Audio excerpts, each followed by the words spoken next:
अभी हमें कुछ सोचना चाहिए था इस पे। 70 साल तो हो गए, लेकिन अभी भी शिक्षा नीति बहुत स्पष्ट नहीं है हमारी। 7 लाख गाँव हैं और जो हालात वहाँ पर हैं स्कूलों में, शिक्षकों की समस्या है, शिक्षक भर्ती नहीं होते, पूरे पोस्ट खाली रह जाती है, इंफ्रास्ट्रक्चर की कमी है। और सबसे बड़ी बात जो मैं आगे कहना चाहूँगा कि जो टीचर है वो गाँव के बच्चों को पढ़ाएगा गाँव की भाषा में नहीं, वो पढ़ाएगा उस राज्य की जो शेड्यूल्ड लैंग्वेज है या अंग्रेजी में, है कि नहीं? जो जैसे हिंदी है, हिंदी अंग्रेजी में चलेगी वो पढ़ाई वहाँ पर। बच्चा गाँव में परिवार में कुछ और बोलता होगा तो ये समस्या और भी होगी। और देखिए 789 विश्वविद्यालय हैं, इतने कॉलेजेस हैं, 37,200 कॉलेजेस हैं, 11,443 स्टैंड अलोन संस्थाएं हैं। सब में जो शिक्षा की क्वालिटी है यदि हम अंतर्राष्ट्रीय स्तर से कंपेयर करें तो बहुत ही खराब है। ये बोलने वाले 90% से हिंदी बोलते हैं और या भारतीय भाषाओं का इस्तेमाल करते हैं 90% से ऊपर। 10% से कम लोग अंग्रेजी बोलने वाले हैं।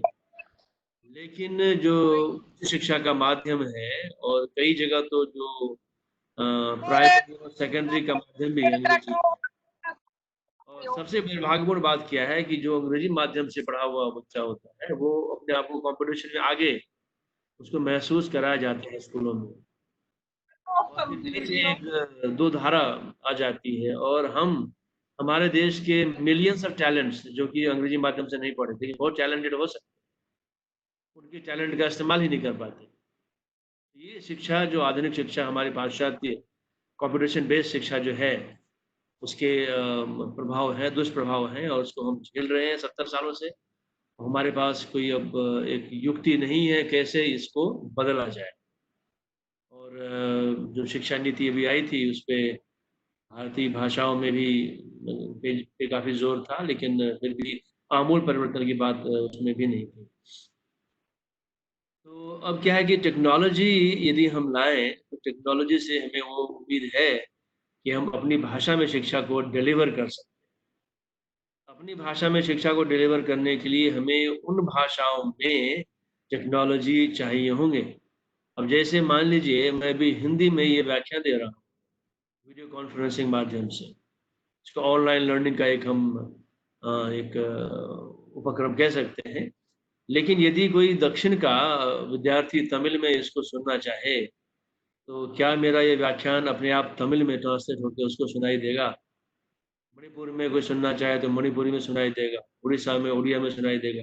तो ये सारी बातें टेक्नोलॉजी के ज़रिए ही हो सकती है। कोई भी सरकार इस देश की, वो चाहे कि हम सारे लोगों को उनकी भाषा में शिक्षा दें, ये असंभव है, क्योंकि भाषाएँ बहुत सारी हैं। 22 तो हमारी राष्ट्रभाषाएँ हैं, अभी जो शेड्यूल्ड लैंग्वेजेज़ हैं और 37 एप्लीकेशंस और हैं, तो 59 हो जाएँगी। उसके बाद ये दौर तो आगे बढ़ता रहेगा। जब कोई भाषा शेड्यूल बन जाती है, तो सरकार पे प्रेशर होता है, उसके लिए फंड जमा करना। अकेडमीज़ बनती हैं, यूपीएससी में क्वेश्चन पेपर बनते हैं, कई सारी समस्या उससे और खड़ी होती हैं। लेकिन टेक्नोलॉजी सही जगह पे प्लेस्ड हो, तो ये प्रॉब्लम सरकार की नहीं रहेगी। फिर तो लोग अपनी प्रॉब्लम खुद सॉल्व कर लेंगे। सरकार एक भाषा में, किसी एक भाषा में अपना कार्य करे, और बाकी लोग अपनी-अपनी भाषाओं में उस कार्य को प्राप्त करें। तो बहुत सा जो है ये बहुत सी समस्या हमारे देश की जो है आज जैसे गाँव से एक बच्चा स्कूल जाता है, हम सभी इस दौर से गुज़रे हैं। मेरी मातृभाषा मैथिली है, जब जब मैं स्कूल गया गाँव के स्कूल में, तो वहाँ पे पढ़ाई हिंदी में होती थी। मुझे हिंदी सीखनी पड़ी। अब मैं घर आके मैं हिंदी में बात करता था अपने परिवार में, तो वहाँ एक समस्या हो जाती थी। ये सब जगह होती है ये बात। तो जब मैं सैनिक स्कूल गया तो वहाँ पे माध्यम अंग्रेजी हो गया। तो मैथिली से हिंदी, हिंदी से अंग्रेजी। अब ये माध्यमों का के बदलने का दौर तो चलता रहता है और हम पूरी तरह से कन्फ्यूज़ हो जाते हैं कि किस भाषा में लेके आगे बढ़ेंगे। ये समस्या हमारे देश की है। अब देखिए टेक्नोलॉजी जो है वो एक उम्मीद है हमारे लिए और अच्छी बात क्या है कि हमारा देश टेक्नोलॉजी में काफ़ी उन्नत है और 1947 में आज़ाद हुए हम और देखिए अभी 70 दशक के साल में हमने पता नहीं और क्या उन्नति की नहीं की, लेकिन टेक्नोलॉजी में हम काफ़ी आगे निकल गए। तो टेक्नोलॉजी में हम आगे हैं और दुनिया उस बात को मानती है। हम भाषाओं में काफ़ी सुदृढ़ हैं और हमारे अपने संस्कृत हमारी बहुत स्ट्रॉन्ग है और संस्कृति बहुत स्ट्रॉन्ग है। इन सबको साथ लेके चलने के लिए टेक्नोलॉजी बहुत बड़ा माध्यम है। और जो फ्यूचर जो है वो ई-शिक्षा का है। अभी संयोग से कोरोना के संक्रमण के काल में ये ई-शिक्षा जल्दी आ गई। ये आनी थी, अभी धीरे-धीरे चल रही थी दबे-दबे हालातों में, लेकिन मुझे लगता है कि अब तेज़ी से आ गई है ये, अभी ये चलेगी काफ़ी। मैसिव अपॉर्च्युनिटी है 2 तरह के विषयों के लिए कि शिक्षा की टेक्नोलॉजी और भाषा की टेक्नोलॉजी। अब देखिए, यदि मुझे अभी शिक्षा देना है तो ज़ूम जैसा कोई ऐप होना चाहिए जो फ्री हो, वीडियो कॉन्फ्रेंसिंग माध्यम से या ई-लर्निंग के सॉफ्टवेयर हो, ठीक है? शिक्षा को डिलीवर करने के लिए या हमारे सैटेलाइट्स हो, चीप इंटरनेट हो, ठीक है? जो दूर-दराज के गाँवों में भी, पहाड़ों पे भी हम वीडियो में शिक्षा प्राप्त कर सकें। ये सब एजुकेशन टेक्नोलॉजी के ज़रिए है। लेकिन शिक्षा का माध्यम जो होगा, हर टीचर हर भाषा में तो नहीं पढ़ा सकता। इस देश में मैं भी हिंदी में बोल रहा हूँ, मैं तमिल में नहीं बोल सकता।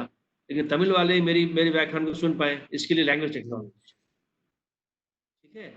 और उसको वो पढ़ भी सके, मैं जो बोल रहा हूँ, उसको तमिल में सॉफ्टवेयर लिख दे और तमिल में इसको सिंथेसाइज़ भी कर दे।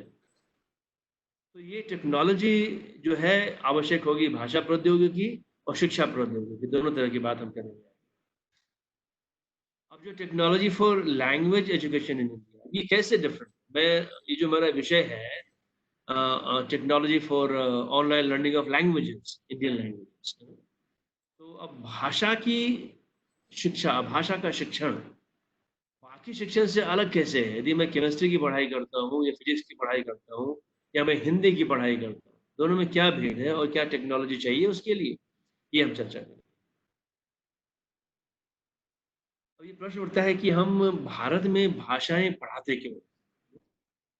भाषा तो हर आदमी अपनी भाषा खुद ही सीख लेता है अपने परिवेश में। फिर भाषा क्यों पढ़ाई जाती है? क्या हमें भाषा को पढ़ाने के लिए टेक्नोलॉजी चाहिए या जनरल ह्यूमैनिटीज़ को पढ़ाने के लिए टेक्नोलॉजी चाहिए? और क्या हमारी भाषाएँ अंतर्राष्ट्रीय भाषाओं से कम्पीट कर सकती हैं? ये बड़ा महत्वपूर्ण प्रश्न है। हमें कितनी टेक्नोलॉजी बनानी होगी हर भाषा में कि वो खड़ी हो सके अपने पैरों पे? आज अंग्रेज़ी देखिए, अंग्रेज़ी बोलने वाले 4 देश के जो मुख्यतः लोग हैं, अमेरिका, इंग्लैंड, न्यूज़ीलैंड, ऑस्ट्रेलिया।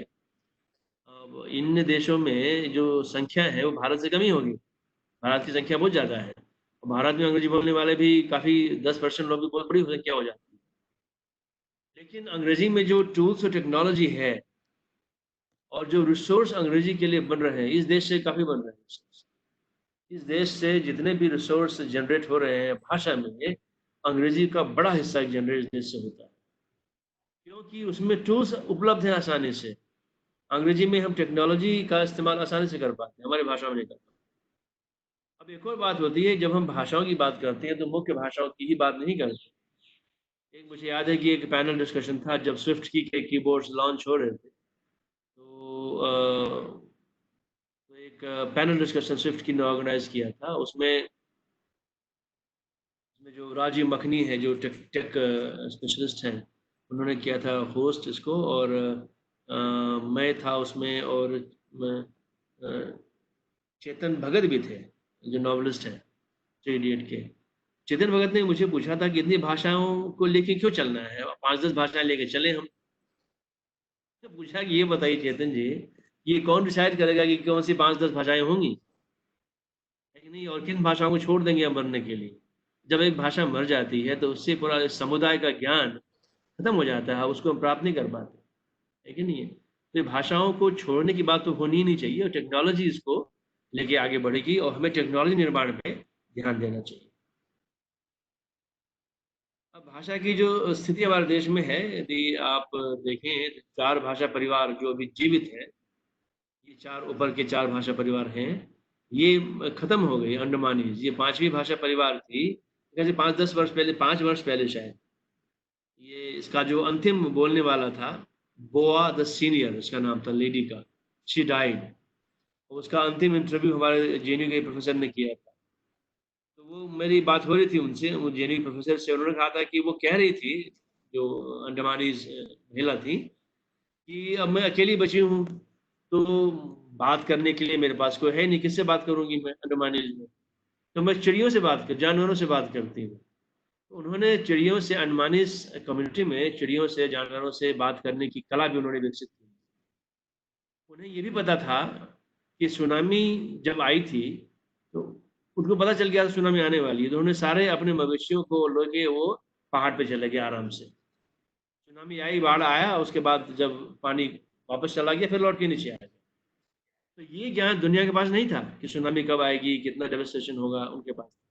ये सारा ज्ञान एक भाषा के खत्म हो जाने से हम उस ज्ञान से वंचित रह जाते हैं।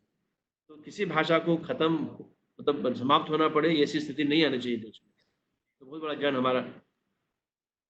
अब देखिए जो हमारी जो शेड्यूल्ड भाषा अनुसूचित भाषाएँ हैं 22 जानते हैं आप लोग, उसमें से 15 आर्य भाषाएँ हैं और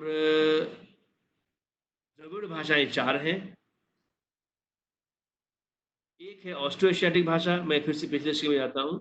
ये 15 आर्य भाषाएँ हैं, ये 4 आर्य भाषाएँ हैं, दोनों मिला के 97-98% लोग भारत के हो जाते हैं।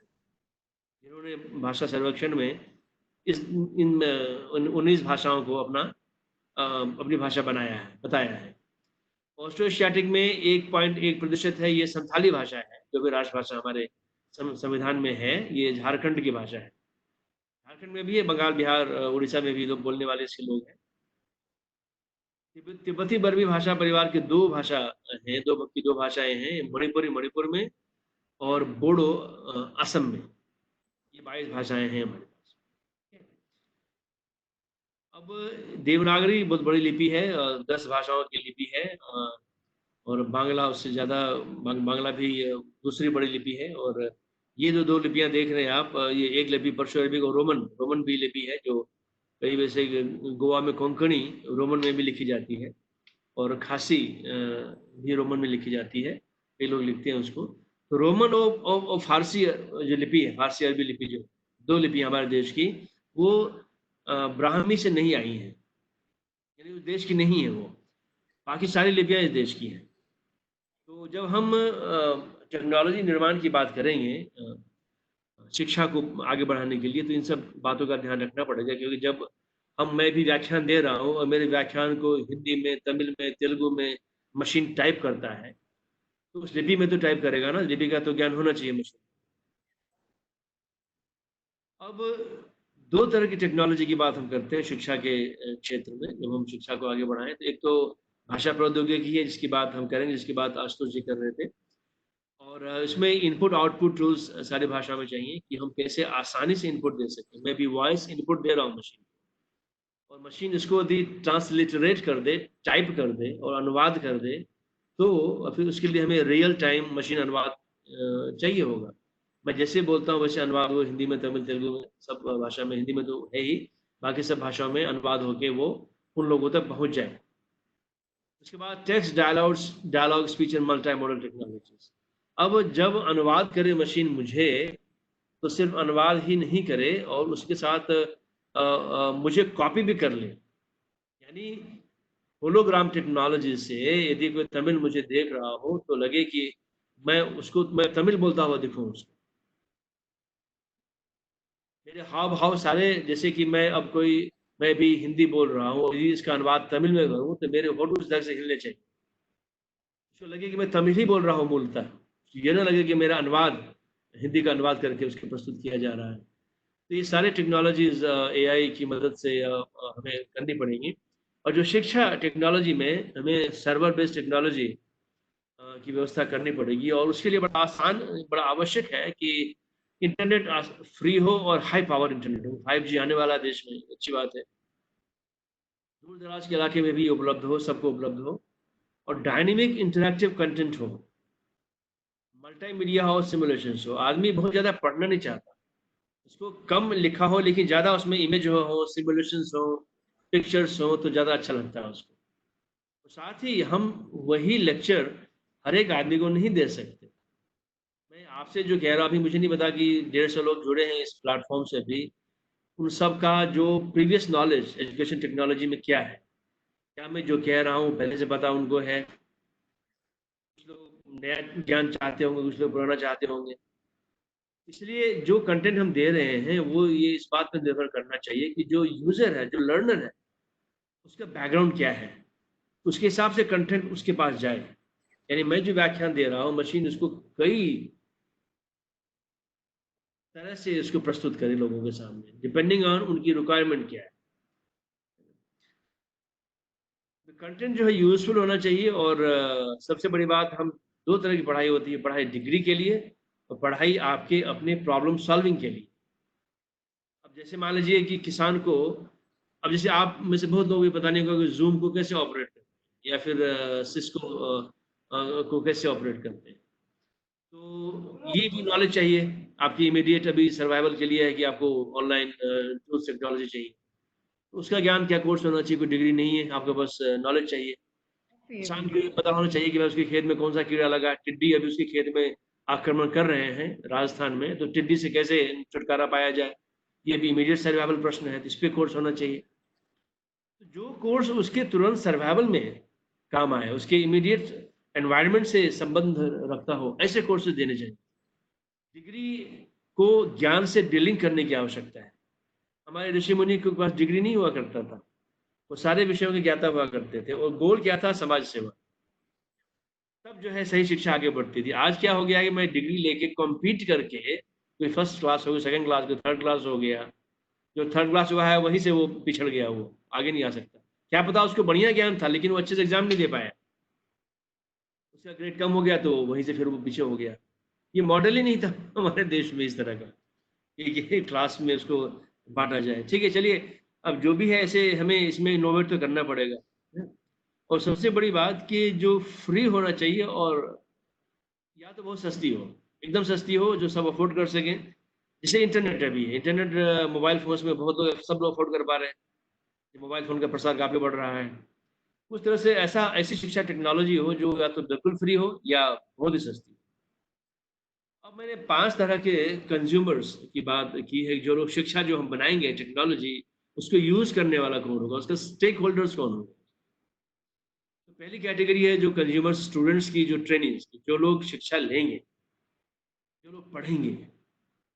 हमने इनको स्टूडेंट कहा है, वो किसी संस्था में एनरोल्ड हो ऐसी आवश्यकता नहीं है। एक गाँव का किसान भी मोबाइल फ़ोन से ये जानना चाहेगा कि वो टिड्डी को भगाने के लिए कोई टेक्नोलॉजी है, कोई सॉल्यूशन है, तो वो उसके लिए शिक्षा प्राप्त करना चाहिए। या किसी कंपनी में या गवर्नमेंट में जो नौकरी पेशा लोग हैं, ट्रेनीज़ हैं, उनको ट्रेनिंग देना हो। या अच्छा दूसरी कैटेगरी एजुकेटर की, जो शिक्षक लोग हैं।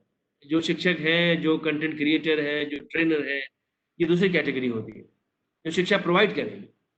और तीसरी कैटेगरी है जो शिक्षा प्रोवाइड करने के लिए टेक्नोलॉजी बनाए, टेक्नोलॉजी डेवलपर्स, जो टेक्नोलॉजी क्रिएट करेंगे, जिसपे कि ये कोर्सेज़ रन हो सकें।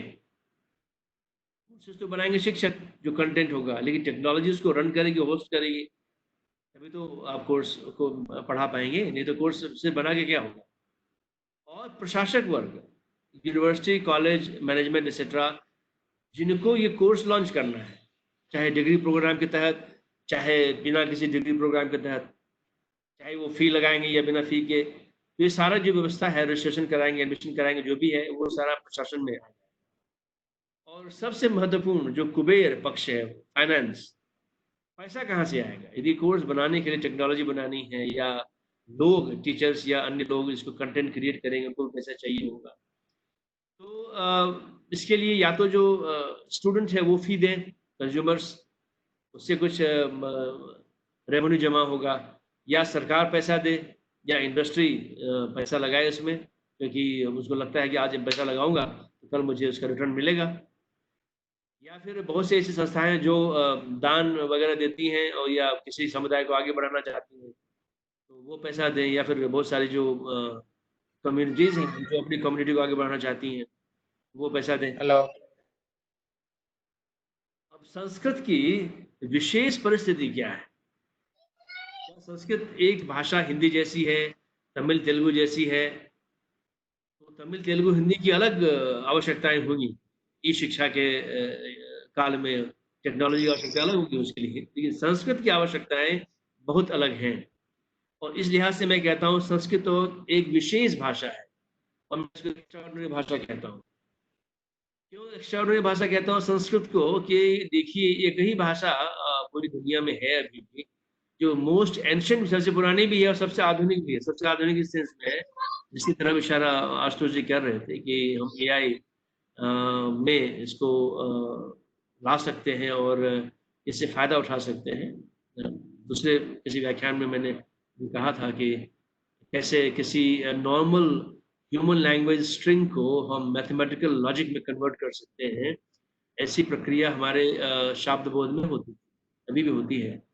तो उसको पढ़ के आगे बढ़ने की बात या फिर जो पाश्चात्य ज्ञान है और हमारा अपना ज्ञान है, दोनों को मल्टीडिसिप्लिनरी तरीके से पढ़ाई करके आगे बढ़ें तो ये बड़ी अच्छी बात होगी। तो संस्कृत में ये सुविधा है या इतना ज्ञान है कि वो आधुनिक से आधुनिक जो विषय आर्टिफिशियल इंटेलिजेंस है, उसके साथ भी ये चल सकती है और इसकी बात कई लोग कर चुके हैं, पश्चिम के लोग भी कर चुके हैं और बड़े सशक्त ढंग से उन्होंने इस आर्गुमेंट को पेश किया है। दूसरी बात ये प्राकृतिक भाषा है और बहुत बहुत पुरानी हिस्ट्री है इसकी। देखिए इसकी जो प्रिसिजन है, जो इसकी मैं समझता हूँ कि जो इसकी एक्यूरेसी है और वो एक कृत्रिम भाषा से मिलती-जुलती है। ये मानकीकृत है इसलिए हम संस्कृत कहते हैं इसको और ये सड़क की भाषा नहीं है। जो सड़क पे बोली जाएगी तो फिर ये बदलेगी और बदलेगी तो हमारे इंटरेस्ट की भाषा नहीं रहेगी ये कंप्यूटर के इंटरेस्ट की भाषा नहीं रहेगी। ठीक है? और सबसे बड़ी बात क्या है कि कोई भी कम्युनिटी देश की ये नहीं कह सकता कि मेरे गाँव की भाषा है, मेरे कल्चर की भाषा है। कोई कम्युनिटी में कह रहा हूँ। जैसे किसी गाँव में ये एक आध गाँव ऐसे हैं जो पूरी तरह से संस्कृत स्पीकिंग गाँव है, लेकिन आम तौर पे जैसे हिंदी है, आप कह सकते हैं ये क्षेत्र हिंदी के हैं, ये क्षेत्र पंजाबी के हैं, ये क्षेत्र गुजराती के हैं। संस्कृत का कोई क्षेत्र नहीं है, लेकिन फिर भी सारे देश में उसको बोला जाता है। तो सही मायने में ये पूरे देश को यूनिफ़ाई करने वाली भाषा है। और पाणिनि ग्रामर की बात आशुतोष जी ने की थी। एकमात्र कंप्लीट व्याकरण है जो किसी भी ह्यूमन भाषा के लिए उपलब्ध है। अब जो संस्कृत की स्थिति और विचित्र है कि जो 6000 वर्ष से जो कंटिन्यूअस हमारी परंपरा चलती रही है, हर एक काल में पुस्तकें, पांडुलिपियाँ रची गई हैं, ज्ञान वर्धन हुआ है और जिसका प्रोडक्ट है कि हमारे पास अभी कम से कम 1 करोड़, 2 करोड़ पता नहीं कितनी पांडुलिपियाँ हैं, जो भी हैं और अभी उसमें से अधिकांश अनएडिटेड हैं, अनरेड पढ़ी भी नहीं गई हैं और रिसर्च भी नहीं हुआ उन पे। और जो कंडीशन पांडुलिपियों की बड़ी ख़राब है देश में और हम उनको लूज़ कर रहे हैं, वो नष्ट भी हो रही हैं।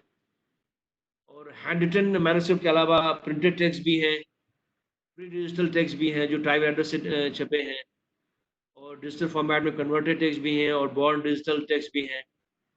टेक्स्ट बहुत कॉम्प्लेक्स है, नेचर ऑफ हिस्टोरिकल लैंग्वेज जो होता है ऐतिहासिक जिससे भाषा बदल रही है, तो हो सकता है कि एक टेक्स्ट में कई कालों की भाषा हो और जब हम पांडुलिपि को लिखते हैं प्रमोट करने के लिए, तो कई बार हम अपनी लिपि में लिखते हैं, कई बार किसी और लिपि को मिला देते हैं।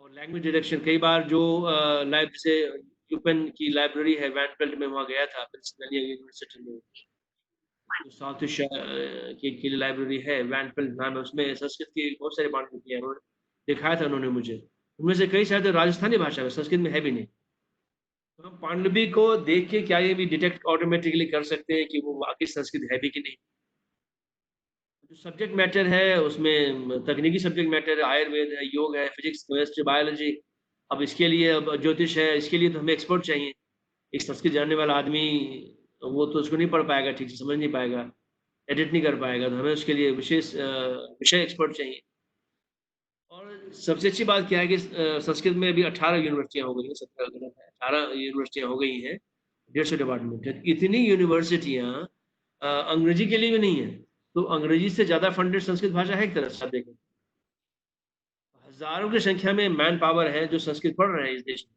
दुनिया में तो क्या उनको हम इस्तेमाल कर सकते हैं ट्रेनिंग देके उनको आगे संस्कृत के संरक्षण में या फिर टेक्नोलॉजी बनाने में उनका इस्तेमाल कर सकते हैं तो क्या टेक्नोलॉजी हमें संस्कृत के लिए चाहिए होगी इसका इशारा आशुतोष जी ने किया था एक तो इनपुट आउटपुट टूल चाहिए, हमें स्मार्ट कीबोर्ड चाहिए, online sorry automatic character recognition, optical character recognition, जो प्रिंटेड हैंड रिटन टेक्स्ट को, प्रिंटेड टेक्स्ट को अपने आप इलेक्ट्रॉनिक टेक्स्ट में कन्वर्ट कर दे।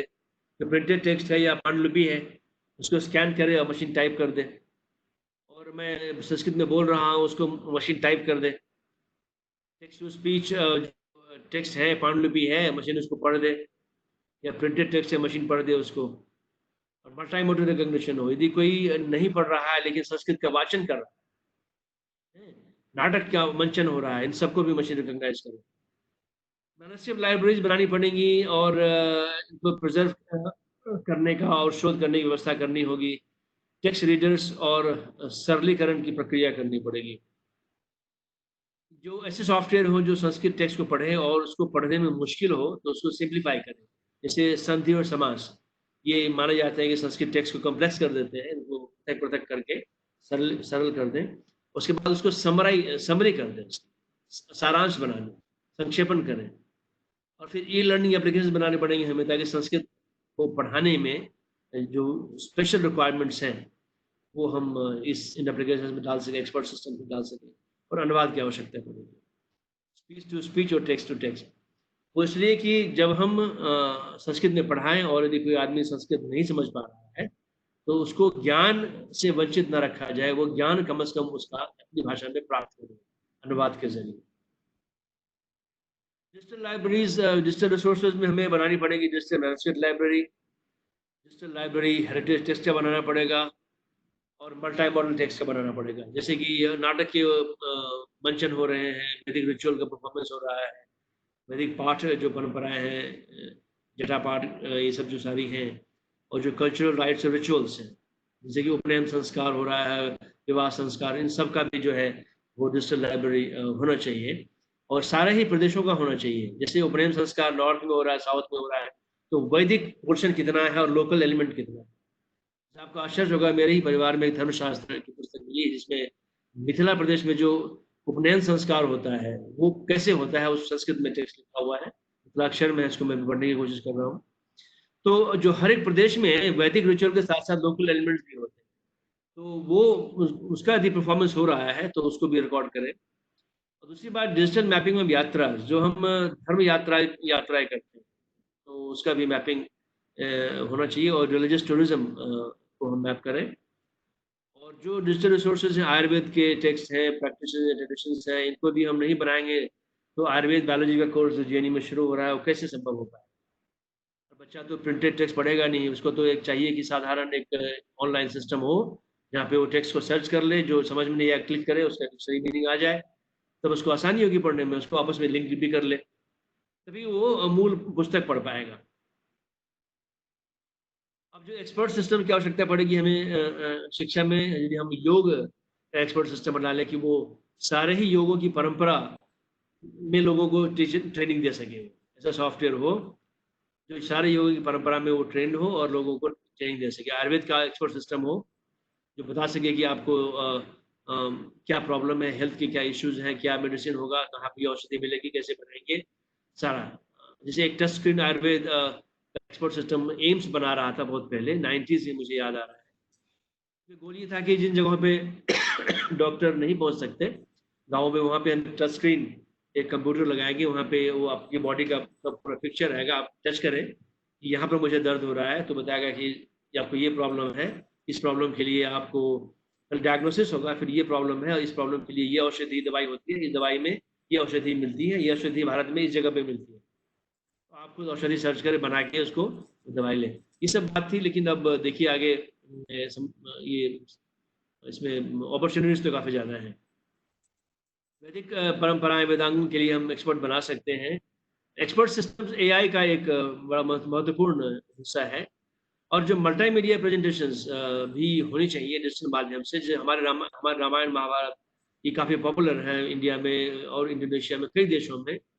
तो उनके यदि मल्टीमीडिया काम हो, जैसे कि एनिमेशंस हो, फिल्में हो, टेलीविजन प्रोग्राम्स हो, कार्टून हो, तो और एआई से हाइब्रिडाइज्ड हो, तब बात बनेगी।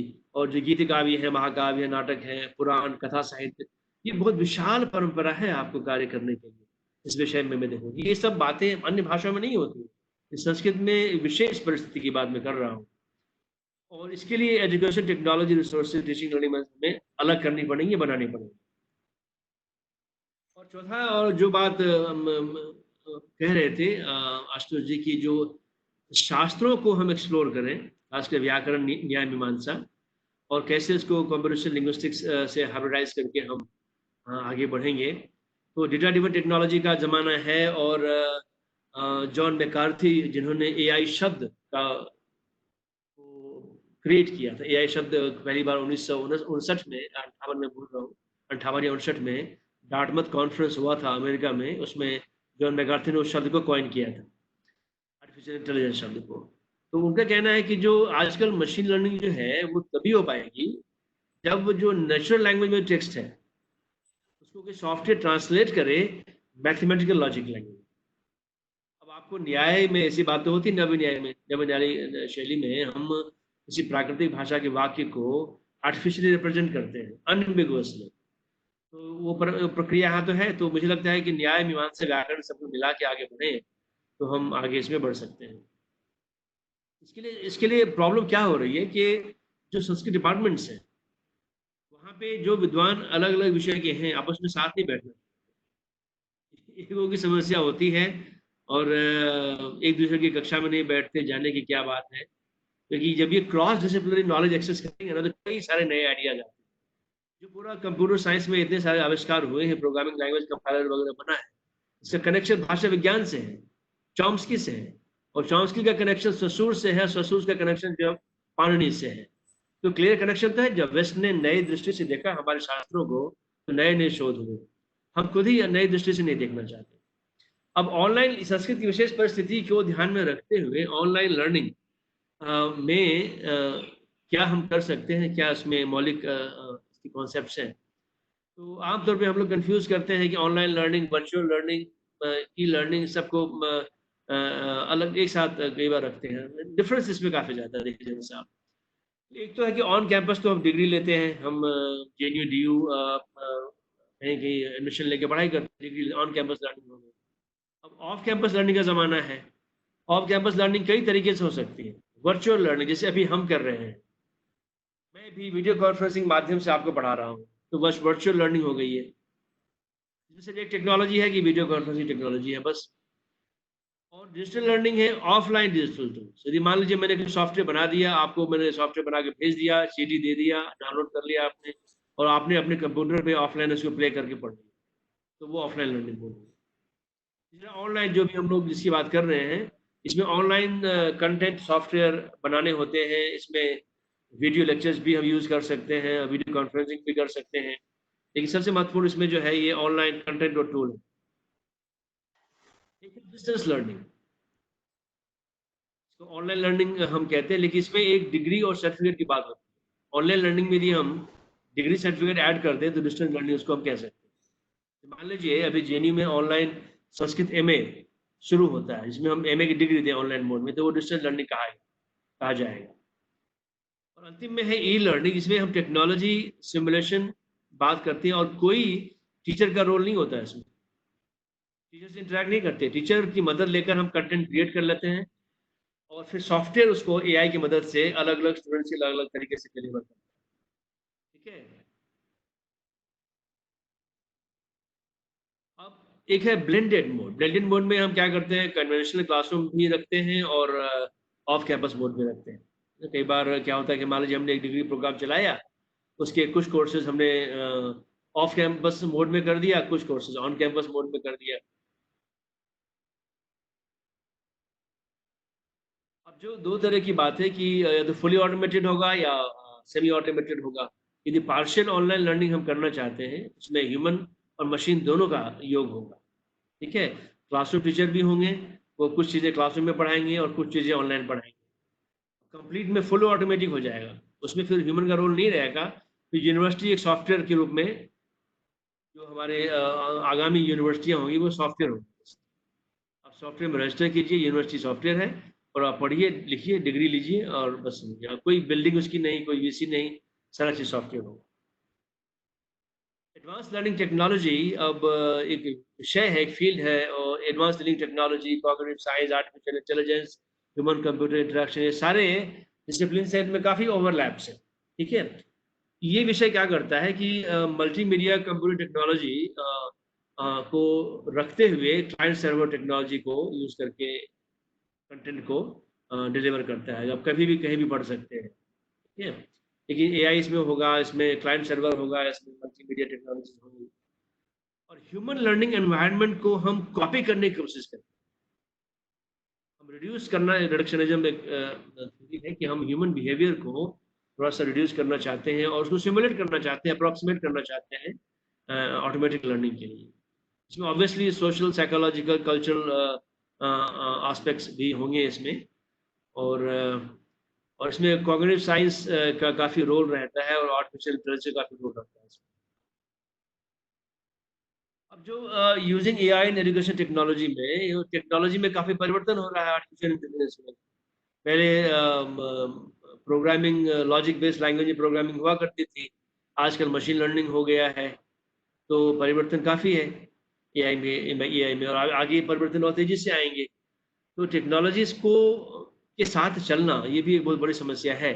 लेकिन एआई का इस्तेमाल हमें करना आवश्यक होगा, नहीं तो इतने बड़े देश में, इतने बड़े डाइवर्स देश में हम सबको शिक्षा उपलब्ध नहीं करा पाएँगे उनकी भाषाओं में। तो लेसन को समराइज़ करने में हमने दिया, लेसन बच्चा समझ नहीं रहा है, उसको सिम्प्लीफाई करके समराइज़ कर दिया और उसको सिम्प्लीफाई कर दिया ताकि पढ़ने में मदद हो। कई लोग इस पे शोध कर रहे हैं। मेरे एक मित्र आईटी खड़गपुर में हैं, अनुपम बासु, जो ये शोध कर रहे हैं कि जब मशीन से हम पढ़ाएँ, तो मशीन कैसे अपने आप लेसन को सिम्प्लीफाई कर देगी, ताकि रीडेबिलिटी बढ़े उसकी। इसी बात को मैं 2 तरीके से कह सकता हूँ। एक, जानबूझ के मैं उसको कॉम्प्लेक्स बना दूँ, और उसको मैं नेचुरल और सिंपल रखूँ, राइट? जो नेचुरल सिंपल होगा, ज़्यादा लोग समझ पाएँगे उसको। तो मशीन का काम होगा कैसे मैं इसको सिम्प्लीफाई करूँ ताकि लोग पढ़ सकें। ऑटोमेटिक ट्रांसलेशन बड़ा एक पक्ष होगा इसका, और जो रीडर्स, जो लोग नहीं पढ़ पाते, उनके लिए सिंथेसाइज़ करना। और दूसरी बात कि लेसन एप्रोप्रिएट हो, उस कम्युनिटी, उस समुदाय के लिए, उस आदमी के लिए लेसन ऑफेंसिव ना हो। कोई ऐसी बात ना कह दें उसमें जो उसको बुरा लगे उससे। डायलॉग सिस्टम, यदि मान लीजिए हमने पढ़ाया और फिर यूज़र जो हमसे क्वेरी कर रहा है, उसने कुछ क्वेरी भेजी, उस क्वेरी को मशीन अपने आप पार्स करके वो उसका जवाब दे दे, डायलॉग करे उससे, है कि नहीं है? ऐसी व्यवस्था होनी चाहिए।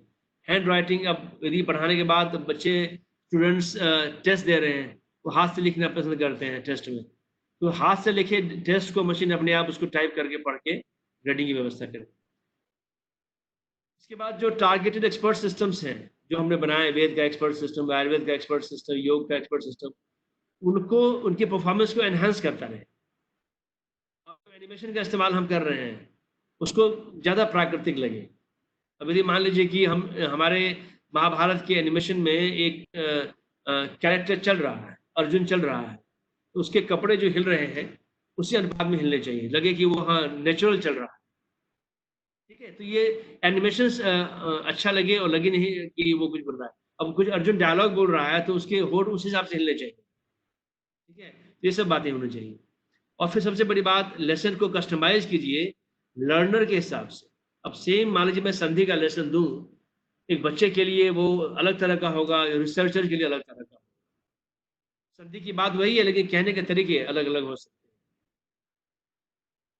अब जो टेक्नोलॉजी की बात मैंने की, चैलेंज जो है वो तेज़ी से बदल रही है टेक्नोलॉजी, और कई बार जो नई टेक्नोलॉजी हम, जैसे मान लीजिए अभी ज़ूम हम इस्तेमाल कर रहे हैं वीडियो कॉन्फ्रेंसिंग के लिए, कल को नया वर्ज़न ज़ूम का आता है और ये पुराने वर्ज़न से मेल नहीं खा रहा है, और हमने जो पुराना वर्ज़न कर रखा है, हमने ऑन कर दिया, आपस में कॉन्फ्लिक्ट हुआ, कुछ प्रॉब्लम हो गई, नए वर्ज़न में कुछ नई फीचर्स आ गई जो हमारा पुराना जो था उसको सपोर्ट नहीं कर रहा है।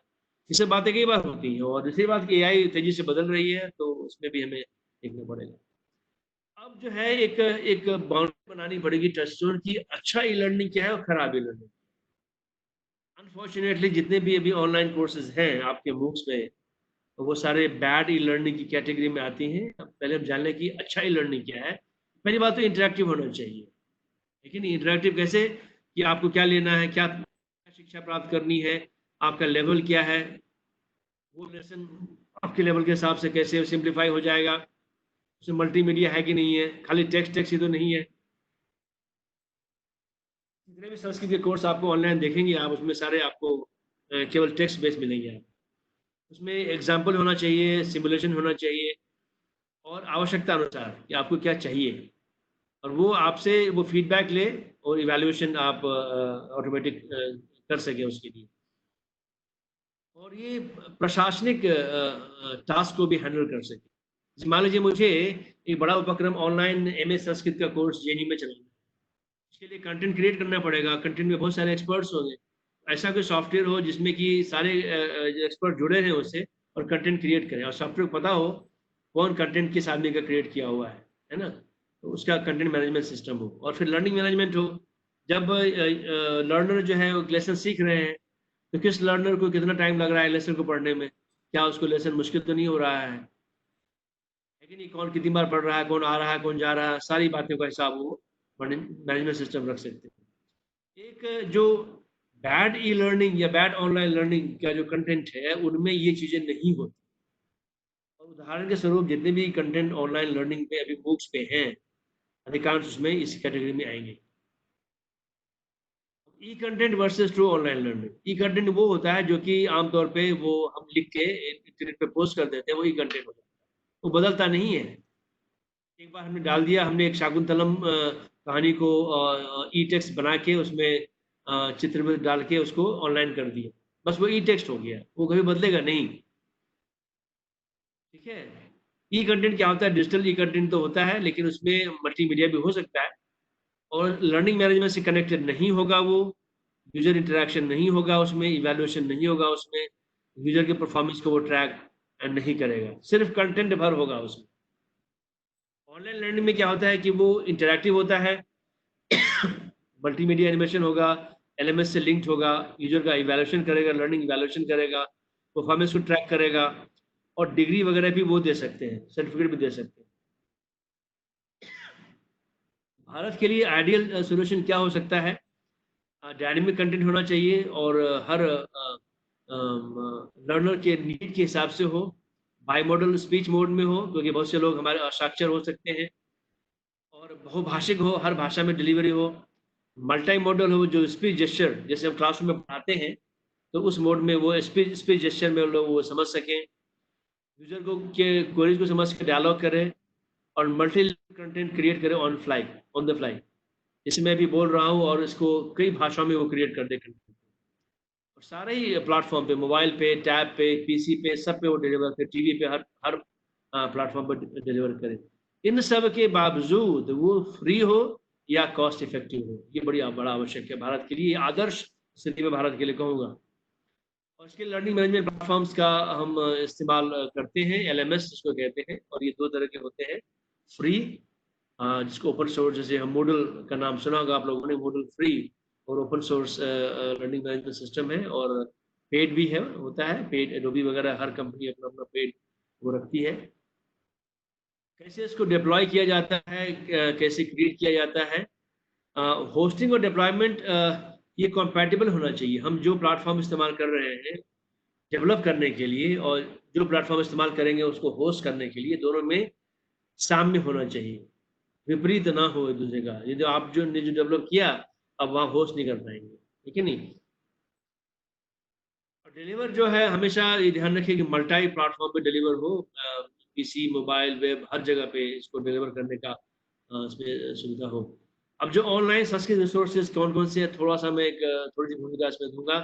संस्कृत विकिपीडिया एक बड़ा रिसोर्स है, मुझे लगता है आप सब लोगों को संस्कृत विकिपीडिया से जुड़ना चाहिए, और उसमें और कंटेंट क्रिएट करना चाहिए। संस्कृत भाषी जो संस्कृत के विद्वान हैं वही ये कर सकते हैं। मैं बार बार जब मैं व्याख्यान देता हूँ, मैं ये आग्रह आप लोगों से करता हूँ, संस्कृत विकिपीडिया से जुड़े और संस्कृत में खूब कंटेंट क्रिएट करेंगे। ये सबसे आसान तरीका है आपके कंटेंट क्रिएट करने का। डिजिटल लाइब्रेरी प्रोजेक्ट है, डीएलआई प्रोजेक्ट है, वहाँ पे देख सकते हैं क्या क्या सामग्री उपलब्ध है, संस्कृत लाइब्रेरी शार्प का है। और क्ले का प्रोजेक्ट जो है, ये बहुत बड़ा प्रोजेक्ट पिछले 10-15 साल में काफी तेजी से आगे आया है। संस्कृत के टेक्स्ट ऑन पेमेंट उपलब्ध है। John and Jennifer Clay, JJC, John and Jennifer Clay foundation, New York university press के साथ मिलके जेजेसी ने इसको लॉन्च किया। और जॉन क्ले, मुझे पता चला कि वो न्यूयॉर्क यूनिवर्सिटी से पढ़े थे और उन्होंने संस्कृत कभी पढ़ा था। वो बैंकर हो गए, बाद में उन्होंने एक फंड दिया इसको क्रिएट करने के लिए। भारत के कई लोग इसमें काम करते हैं ट्रांसलेट करने में, और ये मेरे ख्याल से ऑन पेमेंट उपलब्ध है। आप पैसा देके इसको सब्सक्राइब कर सकते हैं, पढ़ सकते हैं। यानी संस्कृत की पुस्तकों में पैसा भी है, कंटेंट भी है, मतलब कंटेंट है तो उसके लिए आप लोग डिमांड भी काफ़ी ज़्यादा है। IGNC का काफ़ी रिसोर्स, ये कंटेंट रिसोर्स है उपलब्ध। और महेश योगी जी का है, अविनाश सथाई जी का है, श्रीनिवास वानखेड़े जी का पुराना रिसोर्स था विद्यापीठ पे। ओलिवर हेल्विक ने कुछ रिसोर्स टूल्स बनाए हैं, OCR वगैरह, आनंद मिश्रा का, हिमांशु मोटा का है। और अमेरिकन इंस्टीट्यूट का भी देख सकते हैं। और हमारे साइट पे भी कई सैंपल्स हैं संस्कृत टेक्स्ट के, और कई सारे ऑनलाइन वर्जन्स हैं हमारे एपिक्स के और महाभारत के डिक्शनरी, आप सब वहाँ चेक कर सकते हैं। ई कंटेंट रिसोर्सेज और भी हैं, संस्कृत डॉक्यूमेंट्स काफ़ी ज़्यादा है। विद्यापीठ ने, मलकोटे ने, सीडैक के हेरिटेज ग्रुप ने बनाया है। संस्कृत ब्लॉग्स हमारी साइट पे हैं, और संस्कृत लिंक्स blogspot.com पे भी है। हम अपने MA के स्टूडेंट्स को संस्कृत ब्लॉग बनाने का कई बार प्रोजेक्ट देते हैं, वो काफ़ी संख्या में ब्लॉग बनाते हैं। एक संजय सिंघल जी ने एक शुरू किया है धरोहर प्रोजेक्ट, आप इनसे जुड़िए। राजस्थान में इन्होंने सारे पांडुलिपियों के लिए एक शुरू किया, कंपनी इन्होंने खोल रखी है, और वो कंपनी की मदद से ये वो एक प्राइवेट मोड में ये काम कर रहे हैं। आचार्य IIT मद्रास का एक है, वो ट्यूटर अच्छा है। वसुदेव भट्ट जी का यूट्यूब लेसन काफ़ी संस्कृत में पॉपुलर है। संस्कृत भारती के रिसोर्सेज काफ़ी हैं, और हमारे टैग्ड कॉर्पोरा संस्कृत में भी कुछ हमारे पास है। ऑनलाइन लर्निंग रिसोर्सेज में भी एक डायनेमिक रिसोर्सेज में ट्यूटोरियल्स हैं कुछ, इन लोगों ने ट्यूटोरियल बनाए हैं। और कुछ लैंग्वेज प्रोसेसिंग टूल्स हैं, जो इनके लिए जो टूल्स चाहिए ये इन लोगों ने बनाए। देखिए, ट्यूटोरियल बनाना एक अलग उपक्रम हो जाता है, क्योंकि उसमें आप संस्कृत को पढ़ाएंगे, इसमें बहुत ज़्यादा डायनेमिक चीज़ नहीं रहती। और लेकिन जो टूल्स बनाएंगे, जो एक आम संस्कृत को प्रोसेस करके उसमें डायनेमिज्म लाएंगे, ये टूल्स बनाने का जरूरत नहीं है।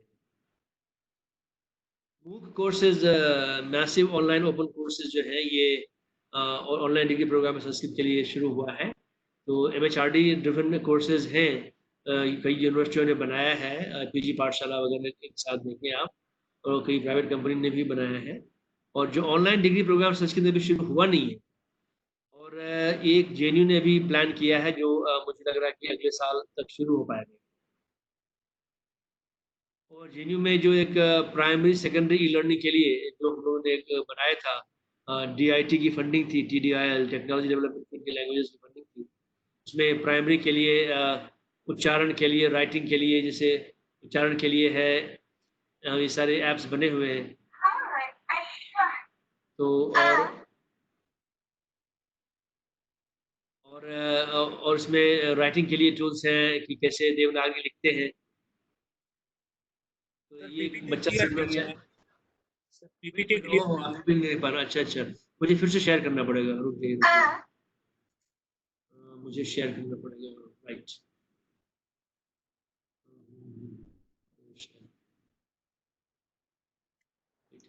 Share, okay,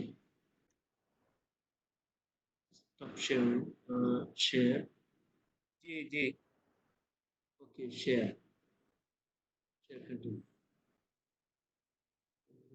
browser, share browser, share. यही दिक्कत आ रही है। हाँ, शेयर में अभी मैं करता हूँ, शेयर, शेयर वेब ब्राउजर।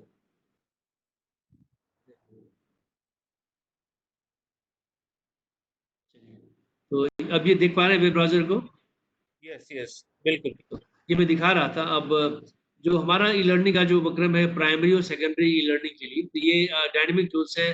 ये प्राइमरी में है तो उच्चारण के लिए है, और उसमें आप कर तो उसको वो बताता है। और सेकेंडरी में इसमें फिर राइटिंग के लिए भी है, कैसे उसको अब बच्चे को, छोटे बच्चों को दिखाएं, बहुत ही एलिमेंट्री लर्निंग, या विदेशियों को जिसको कि राइटिंग नहीं आती है कि नहीं। और फिर सेकेंडरी लर्निंग में यदि हम कॉम्प्रिहेंशन करें कि ये सेकेंडरी लेवल स्कूल के लिए है, कि मान लीजिए हमने ये कॉम्प्रिहेंशन दिया, ठीक है, और इसको पढ़ के प्रश्न का उत्तर देना है, और ये बच्चा समझ नहीं पा रहा। तो हमने यहाँ पे क्लिक किया और मशीन उसको एनालाइज कर देगी। देखेंगे यहाँ पे तो उसकी व्याख्या जो है वो मशीन कुछ गलती भी करता है, ऑटोमेटिकली इसकी व्याख्या वो मशीन करके देती है। ठीक है, तो ये चीज़ें इसमें कुछ है। इसी में यदि हम ग्रामर की बात भी करें,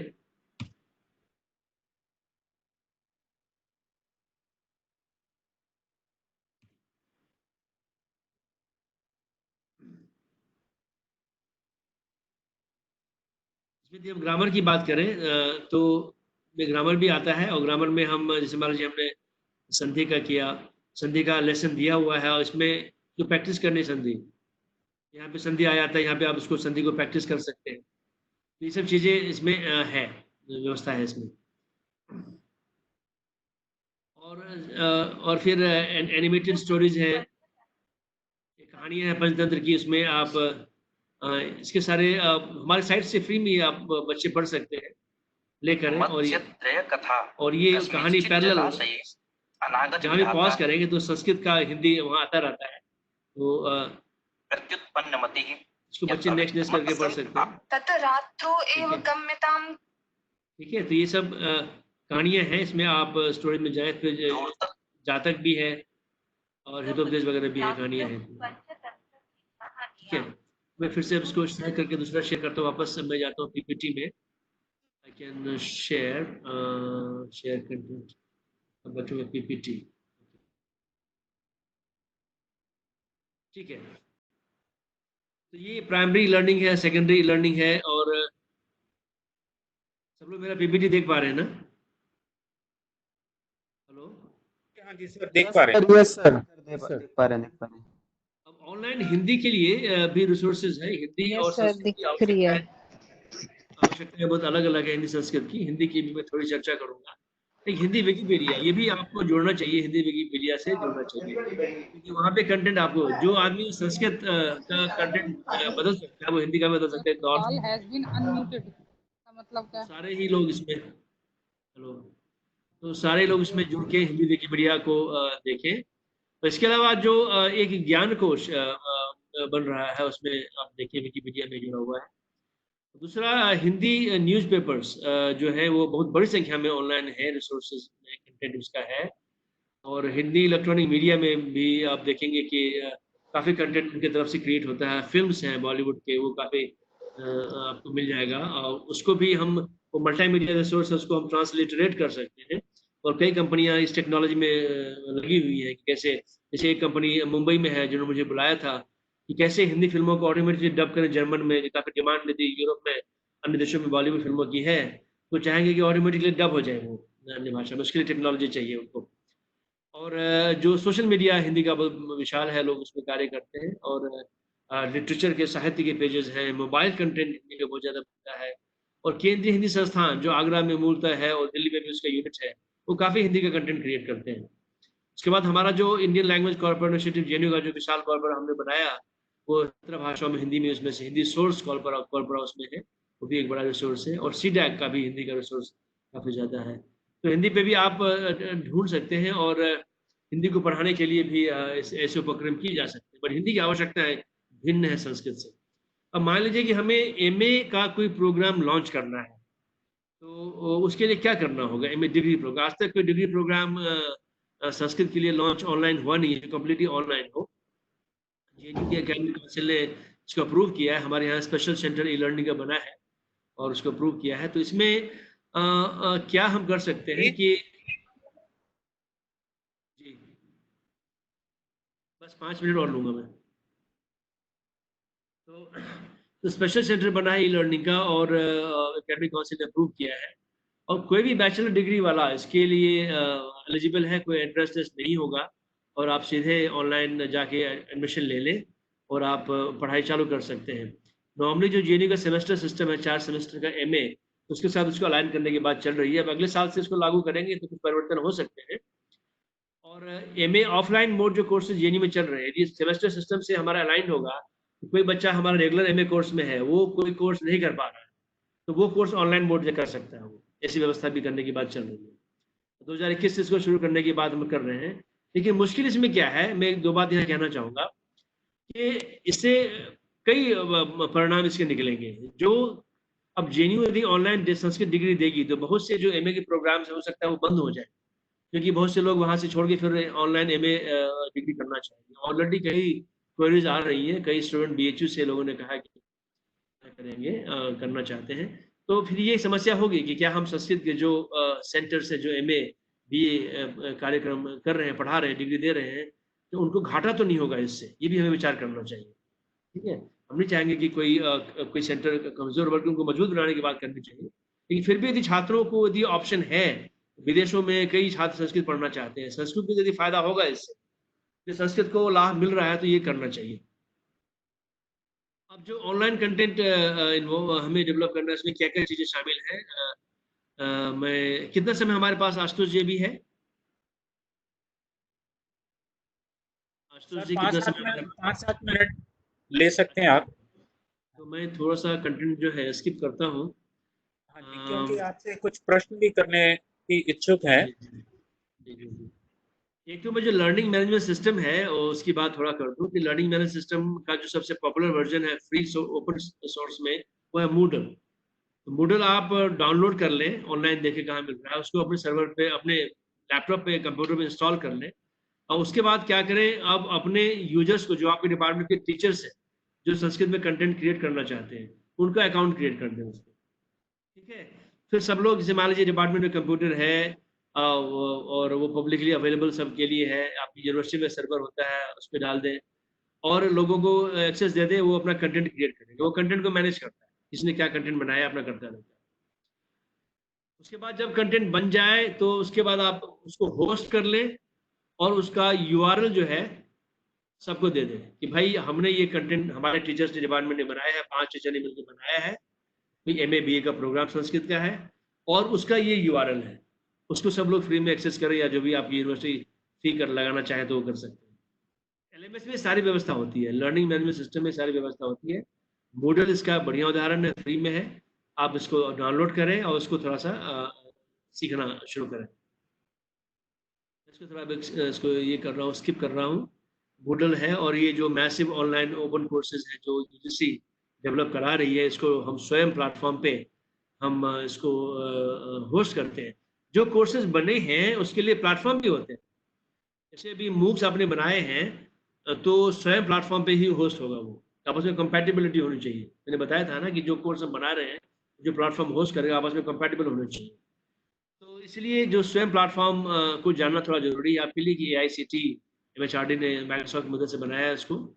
सारे आपके जो कोर्सेज़ मूक पे हैं वो इस पे होस्ट होते हैं। और क्या डिज़ायरेबल है और क्या हमें तुरंत चाहिए, जल्दी से मैं कवर करता हूँ कि हमें एक free and open source software चाहिए, इसमें कमर्शियल होस्टिंग फीचर हो, बहुभाषिक सपोर्ट उसमें हो और ये स्केलेबल होना चाहिए। नई परिस्थितियाँ कोई आती हैं, तो उसमें को भी हम उसमें उसको भी हम सामंजस्य कर सकें, उसको भी शामिल कर सकें। ऐसा नहीं हमने एक बड़ा ही उपक्रम कर लिया, एक ई-लर्निंग का बहुत बड़ा प्लेटफ़ॉर्म बना लिया, पता चला कि किसी और भाषा पे हम वो लागू ही नहीं हो सकता, उसमें पढ़ा ही नहीं सकते।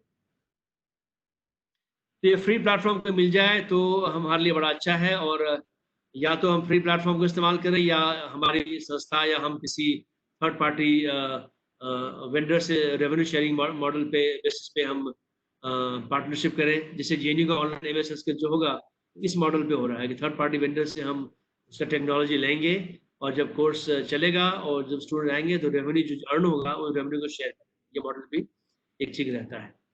अब कुछ एग्जांपल्स जो फ्रीवेयर का जेएनयू से जो मैंने दिखाया आपको हमारे ई-लर्निंग वाला, ये आप ऑनलाइन हमारे यूज़ कर सकते हैं। यदि आपको चाहिए ये अलग से बंडल करके तो मैं सॉफ्टवेयर बंडल करके आपको ईमेल भी कर सकता हूँ। लेकिन हमने इसको ऑनलाइन रखा है फ्री और ये यूट्यूब चैनल पे भी सारे वीडियोज़ अवेलेबल हैं इसके। तो वो देख सकते हैं आप। और ये हमारे कुछ टूल्स हैं जो वैसी भाषाएँ कि जिनमें टेक्नोलॉजी नहीं है, उसको उनमें टेक्नोलॉजी का बढ़ावा देने के लिए उसमें आप यहाँ से डाउनलोड कर सकते हैं। ठीक है, और ये हमारा आईएलसीआई प्लेटफ़ॉर्म है जो 17 भारतीय भाषाओं के लिए बनाया था। इसको यूज़ करके आप कंटेंट क्रिएट कर सकते हैं इन भाषाओं में और आपको लॉगिन पासवर्ड यहाँ पे चाहिए होगा। और फिर जो अब तक हमारे यहाँ पर जो चीज़ें बनी हैं, थोड़ा बहुत उसका मैं भूमिका देखिए, मशीन अनुवाद आवश्यकता पड़ती है उसकी ई-लर्निंग में, तो संस्कृत हिंदी मशीन अनुवाद अम्बा जी के साथ हम लोगों ने मिलके कार्य किया था। बहुत सफल नहीं रहा ये रूल बेस्ड सिस्टम था। दूसरा हम लोगों ने ऑनलाइन स्टैटिस्टिकल मेथड से किया है, वो आगे बताऊँगा मैं। ये पार्सिंग मैकेनिज़्म्स सारी भाषाओं में करीब 12 भाषाओं में किया गया, हैदराबाद यूनिवर्सिटी, जेएनयू और अन्य 10 विश्वविद्यालय मिलके किए थे इसको। और ये इंडियन लैंग्वेज का जो प्लेटफ़ॉर्म है, ये 17 यूनिवर्सिटियों के लिए हमने लीड किया जेएनयू के लिए, तो ये सॉफ्टवेयर हमारे पास है। और ये कीबोर्ड नुआंस के लिए कश्मीरी का था, और स्विफ्ट की मदद से संस्कृत का जो है, मैं सबसे कहता हूँ कि आप गूगल प्ले स्टोर में जाके स्विफ्ट की डाउनलोड करें, संस्कृत इनेबल करें और उसको उससे टाइप करें। ये प्रोडक्टिव स्मार्ट कीबोर्ड है, जो ये बताता है कि अगला वर्ड आप क्या टाइप कर सकते हैं और आपको जल्दी से टाइप करने में मदद करता है। अन्य भाषा के लिए बनाए थे। माइक्रोसॉफ्ट ट्रांसलेटर हब जो बहुत बड़ा ट्रांसलेटर सर्विस है गूगल और माइक्रोसॉफ्ट, मैंने इनके लिए बनाया था, इंग्लिश उर्दू। इसको आप देख सकते हैं, हमारे कहीं भी क्लिक करके देख सकते हैं आप। और इसी पे हमने संस्कृत हिंदी वो बना लिया है ऑलरेडी, और हिंदी संस्कृत बन रहा है अभी। जब हिंदी संस्कृत बन जाएगा तो इस पे ये लाइव हो जाएगा। मल्टी मॉडल डेटा प्रोसेसिंग हमने यूनिवर्सिटी पेंसिल्वेनिया के लिए किया था, और इन भाषाओं पे कार्य किया था। ऑनलाइन हैंड राइटिंग रिकॉग्निशन जो पांडुलिपियों के लिए महत्वपूर्ण हो सकती है, ये माइक्रोसॉफ्ट की फंडिंग से 2006 में ये काम किया था। और ये हमारी टेक्नोलॉजी है, हमारा सर्वर है, जो 5 मशीनें हैं हमारे पास, पांडे, पतंजलि, कात्यायन, भर्तृहरि, नागेश, ये सारे गिरनरियन है। ये लिमिटेड क्राउड सोर्स मॉडल, जैसे हमारा अमरकोश है, आप उसको एडिट कर सकते हैं पासवर्ड से। तो लिमिटेड क्राउड सोर्स मॉडल है हमारा, जो कॉर्पोरा प्लेटफॉर्म है, आप उसको रिमोटली यूज करके बना सकते हैं। और ये भी यदि आपके बड़े प्रोजेक्ट्स हैं तो आप स्टाफ को भी मैनेज कर सकते हैं इसमें। अब जो ये वर्कशॉप चल रही है, आप लोग यदि इसमें ज्वाइन नहीं किए हुए हैं तो आप इसको ज़रूर इसमें आएँ और इसको ज्वाइन करें। और ये भी चल रही है कार्यशाला, 7 दिन की है, 2 दिन हुआ है आज। ये सारे टॉपिक्स हम कवर करेंगे। ये चल रहा है, 2 दिन का हो गया है। कल आप इसको ज्वाइन कर सकते हैं। शायद आपने देखा नहीं होगा इसको। सर पीपीटी नहीं क्लियर है। अच्छा, नहीं दिखाई दे रही। पीपीटी आ रही है? नहीं आ रही। हाँ, आज अब ठीक है। ओके, तो ये हमारा एक 7 डेज़ का वर्कशॉप चल रहा है। तो उस पे आप हमारे साइट पे जाके, उस वेबसाइट को संस्कृत और जेएनयूसी इन पे जाके आप उसको एक्सेस करें। ज़ूम लिंक भी दिया हुआ, सीधे जॉइन कर लें आप। 11 बजे से 2 बजे तक है, ठीक है? और ये हमारा साइट है, इस पे जाके आप हमारे सारे जो सॉफ्टवेयर उसको देख सकते हैं। और इसके साथ ही मैं आप लोगों का बहुत-बहुत धन्यवाद करता हूँ, जो आपने इतना समय दिया। ये बड़ा विषय है, इस पे मुझे लगता है कि आराम से बात करने की आवश्यकता होगी और चीज़ों को समझाने की आवश्यकता होगी। इसलिए जो 7 दिन का जो हमने ये कार्यशाला रखी है, इसमें आप जॉइन करें, एक-एक चीज़ आप सिलसिलेवार ढंग से जान पाएँगे। बहुत-बहुत धन्यवाद। धन्यवाद sir. It's very enlightening lecture. Really grateful to you for that sir. जितनी सहज भाषा में और जितने सहज विचार से आपने ये सारी बातें हमारे साथ साझी की हैं, वो बड़ा मुश्किल है। लेकिन आज हमने इसको रिकॉर्ड भी कर लिया है। इसको अभी आधे पौने घंटे के बाद हम इसको यूट्यूब पे डाल देंगे। तो मुझे लगता है कि ये एक हमारे पास आगे आने वाले वक्त के लिए एक प्रॉपर्टी बन गई है कि जो लोग भी इस तरह के विषय में जिनकी रुचि होगी, वो लोग इसको देख सकते हैं। आप में से यदि किसी के कोई प्रश्न है तो आप प्रश्न कर सकते हैं। और एक दो प्रश्न तो बड़े अच्छे सुंदर हमारे पास आए थे, लेकिन उससे पहले मेरा एक सुझाव आप कह लें या मेरा निवेदन कह लें।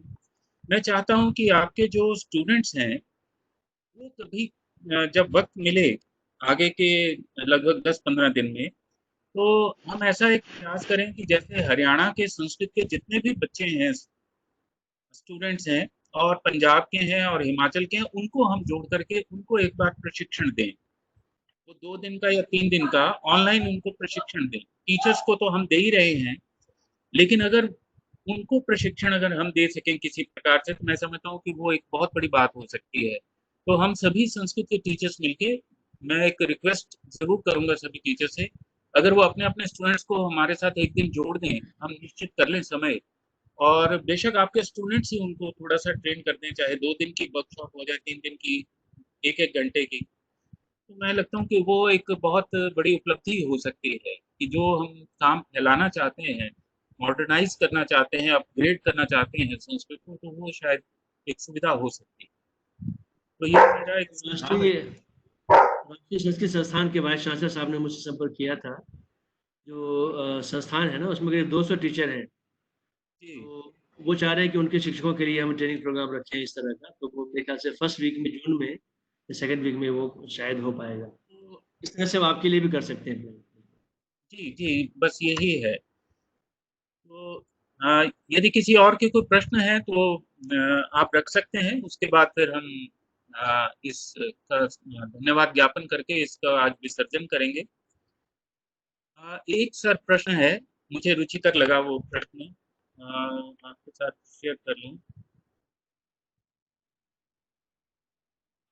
क्या प्रौद्योगिकी का डेमोक्रेटाइजेशन महत्वपूर्ण मुद्दा नहीं है?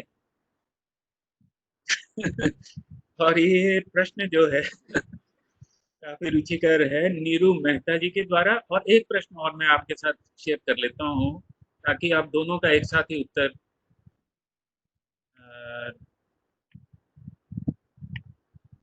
वैसे तो आप उसको देख सकते हैं। बड़े सुंदर आपके लिए जो है हमारे पास कमेंट्स आए हैं, बहुत सुंदर उन्होंने आपके व्याख्यान के लिए। जी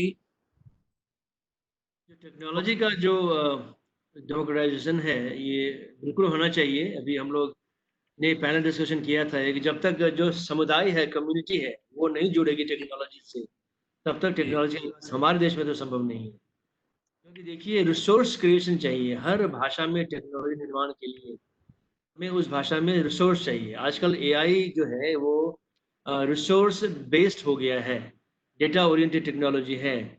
और अभी मेरा व्याख्यान 30 तारीख को होगा मशीन लर्निंग पे, इस कार्यशाला में। तो आप लोग उसको देखें, ज्वाइन करें।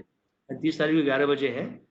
कि क्यों चाहिए, क्यों ये इसकी आवश्यकता है। हर आदमी जब तक रिसोर्स क्रिएट नहीं करेगा तो उसकी भाषा में टेक्नोलॉजी निर्माण नहीं हो पाएगा। एक आदमी के वश की बात नहीं है ये। ये बड़ा आवश्यक है आज। इनफैक्ट आज टेक्नोलॉजी वही हो गई है। जी जी।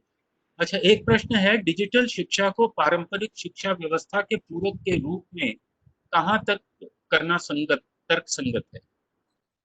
डिजिटल पारंपरिक से शिक्षा, जी, पारंपरिक से मेरा मतलब है कि ऑफलाइन मोड की बात आप शायद कर रहे हैं। तो यही देखिए, प्रश्न है पूरक के सर। रूप में ही इस्तेमाल इस देश में हम कर पाएंगे उसको, यदि हम कंप्लीट ऑनलाइन लर्निंग, इसको ई लर्निंग कहते हैं, वो इस देश के लिए उपयोगी नहीं है।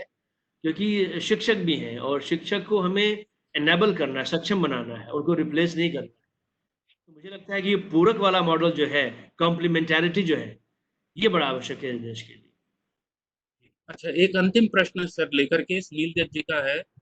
श्रीमान जी, विलुप्त तो होती भारतीय संस्कृति और संस्कृत को बचाने में तकनीकी शिक्षा कहाँ तक उपयुक्त है? हालांकि ये सारा लेक्चर लगभग वही था, लेकिन फिर भी मैं चाहूंगा कि एक टिप्पणी संक्षिप्त सी आप इस पे जरूर करें। देखिए, यदि हमें बचाना है अपनी संस्कृति को, तो बिना टेक्नोलॉजी के हम नहीं बचा पाएंगे। अब देखिए, जितनी पांडुलिपियां हमारे देश की नष्ट हुई, जलाई गई, लाइब्रेरियां जलाई गई, वो तो आक्रमणकारियों ने जलाई। लेकिन अभी हम आजाद हो चुके हैं, हमारी पांडुलिपियां अभी भी नष्ट हो रही हैं। अब देखिए, जो पांडुलिपि पुस्तकालय है, लाइब्रेरी है, वहाँ पे एसी होनी चाहिए। क्या यूनिवर्सिटी के पास एयर कंडीशनर है? अब संपूर्ण संस्कृत विश्वविद्यालय के पास मान लीजिए क्या इतने रिसोर्स होंगे? हर जगह पांडुलिपियों का भंडार है देश में, वो संभव नहीं है। बिना टेक्नोलॉजी की इसको हम नहीं बचा पाएंगे, ये मान लीजिए। इसलिए मुझे लगता है टेक्नोलॉजी ही एक हमारे पास एकमात्र सोल्यूशन है। और हमारा जो मैन पावर है, बिना इनको टेक्नोलॉजी में ट्रेन किए ये काम नहीं कर पाएंगे। सरकार नहीं कर सकती अकेले ये काम। सर, एक लास्ट थोड़ा टेक्निकल क्वेश्चन है, वो है कि गूगल डॉक्यूमेंट्स में उपलब्ध अनुवाद और डिक्टेशन की सुविधाओं में क्या कमियां प्रतीत होती हैं? ये डॉक्टर राजीव चंद्र शर्मा जी का प्रश्न है। गूगल डॉक्यूमेंट्स या गूगल प्लेटफॉर्म, ये डॉक्स, हाँ जी, डॉक्यूमेंट्स में उपलब्ध अनुवाद और डिक्टेशन की सुविधाओं में क्या कमियां हैं? ऐसा है कि जो गूगल का जो प्लेटफॉर्म है, वो अपना मशीन अनुवाद एम्बेड करता है इन चीज़ में। अब जो गूगल का मशीन अनुवाद हाल के वर्षों में काफ़ी इम्प्रूव हुआ है, कि आप आज हिंदी का अनुवाद चेक करें तो बड़े बड़े वाक्यों का अनुवाद ठीक ठाक कर देता है। अब काफ़ी इम्प्रूव हुई। वो अभी एक मदद के रूप में आपके पास उपलब्ध है। आप उस पर भरोसा नहीं कर सकते। कि मान लीजिए आपको एक पेज अनुवाद करना हो किसी काम के लिए, गूगल पे भरोसा नहीं कर सकते। अनुवाद करने के बाद आपको उसमें परिवर्तन करना पड़ेगा, पोस्ट एडिट करना पड़ेगा। लेकिन हाँ, उत्तर उत्तर विकास हो रहा है, आगे हो सकता है काफी और विकास। जी, धन्यवाद sir, thank you so much. और आज के इस आयोजन के लिए धन्यवाद ज्ञापन करने के लिए मैं आमंत्रित कर रहा हूँ श्री डॉक्टर रवि खुराना जी, जो कंप्यूटर साइंस के हेड हैं कन्या महाविद्यालय जालंधर में। मेरा उनसे निवेदन है कि वो सभी के लिए धन्यवाद ज्ञापित करें और इस विषय में अपनी बात हमारे साथ शेयर करें। और उनसे पूर्व मैं ये आप सभी को बताना चाहूँगा कि रजिस्ट्रेशन का लिंक इसमें डाल दिया गया है चैट बॉक्स में, कृपया आप उसको भर दीजिए और साथ ही साथ लगभग आपको जो है आपका सर्टिफिकेट प्राप्त हो जाएगा, तो उसको भरना मत भूलिएगा। और doctor Ravi Khurana ji. Thank you to Dr. Ashutosh. Very fruitful good evening to all. On behalf of principal, staff and Dr. Neeraj Sharma, Head of Sanskrit Department of Kanya Mahavidyalaya Jalandhar, I would like to extend heartfelt thanks to Professor Girish Nath Jha from the Department of Sanskrit and Indic Sciences, JNU New Delhi, who graced this national webinar with his valuable information on the topic of technology for learning for Indian languages. Sir, it was great to hear you in such a interesting manner. I would also like to extend my sincere thanks to all the participants. मैं सबको बताना चाहता हूँ nearly 200 participants were participated in this national webinar who made this webinar a great success. Last but not the least, I would like to thank Dr. Ashutosh Angiras for hosting this webinar very effectively. I hope that we may meet again in such platforms and exchange our views. और professor Girish Jha ji, मैं आपको sir ये बताना चाहता हूँ कि जैसे आपने अभी मूडल की बात करी LMS के लिए, तो हमने यहाँ KMV में ये ऑलरेडी इम्प्लीमेंट कर लिया है और हमारे बच्चे इसी से ही अपनी शिक्षा प्राप्त कर रहे हैं इस लॉकडाउन की स्थिति में। बहुत बहुत धन्यवाद sir, thank you. Thank you doctor साहब, बहुत बहुत धन्यवाद आप सभी का। और इससे पहले कि हम इस सभा को, इस विचार गोष्ठी को आज विसर्जित करें, दो सूचनाएं देना चाहूँगा कि इसके बाद हमारी जो योजना है 2 सेमिनार्स और हैं। एक पहली तारीख को है, 1 जून को, जो शिक्षा व्यवस्था को लेकर के है कि उसमें संस्कृतज्ञों का क्या रोल होना चाहिए और किस तरह से पोस्ट कोरोना नैरेटिव जो है वो संस्कृतिस्ट डिफाइन करें, इसके ऊपर एक विचार गोष्ठी है 1 तारीख को। और दूसरा आप सभी के लिए एक बड़ी अच्छी बात यह है कि 2 तारीख को निर्जला एकादशी के दिन आचार्य अभिनव गुप्त का जो जन्मदिन होता है, उस दिन आचार्य अभिनव गुप्त के ऊपर एक संगोष्ठी रखी हुई है और ये कश्मीर शहीद जो ट्रस्ट है श्रीनगर का, उससे स्पॉन्सर्ड है। तो मैं चाहूँगा कि आप लोग उसके साथ भी जुड़ें और उनके दर्शन को और उन सारे जो विचार हैं उनको भी हम समझने का प्रयास करें। तो उसकी सूचना जो है वो आपको व्हाट्सएप ग्रुप में मिल जाएगी। और इन्हीं सब शब्दों के साथ आप सभी का बहुत बहुत आभार। डॉक्टर साहब, बहुत बहुत आभार आपका, बहुत बहुत धन्यवाद। इसी तरह से आप हमारे प्रेरणादायक बने रहें, हमें उत्साहित करते रहें और हमें लगता रहे कि हम अभी संस्कृत सुरक्षित है। संस्कृत में अभी बहुत संभावनाएं हैं। धन्यवाद sir, thank you so much. अब आप सभी लोग मीटिंग छोड़ सकते हैं। Sir, thank you very much. Thank you everyone, thank you so much. You can leave meeting now. After filling your forms, please. Link आपका शेयर कर दिया गया है आप लोगों के साथ, प्लीज आप अपना लिंक भर दीजिए। लिंक को क्लिक करके अपना फॉर्म भर के you can leave the meeting.